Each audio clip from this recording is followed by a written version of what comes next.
Richard Branson, the first time him and I met, he called me about a business transaction. He actually wanted to buy something of mine.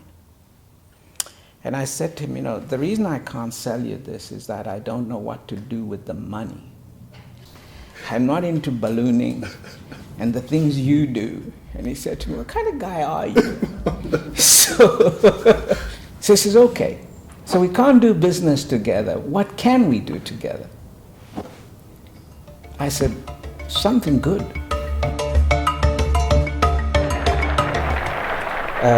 So it's a great honor, and certainly an honor to be amongst some friends. And many of those guys are people that I've worked with. A very sort of important distinction between the MDGs and this new set of goals is the role of business and the role of the private sector. Yeah. Because in 2000, the role of business didn't even feature. It wasn't even part of the discussion, right? Now, I think the penny has dropped that, well, actually, if you're going to create hundreds of millions of stable jobs and incomes, you're going to have to look to the private sector. $200 billion. Now, if you had gone to 1994 and said, where they sit at ITU and all these government conferences, including people like the World Bank, and said, how do we solve Africa's telecommunications? They would have locked you up. Yeah. Okay. So, can we do this in the power sector? What would be the equivalent to draw? Because if we put in $200 billion today into the power sector, Africa lights up.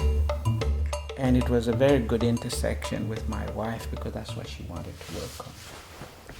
So we built a whole foundation around that. And then, so what tends to happen is I come across a crisis.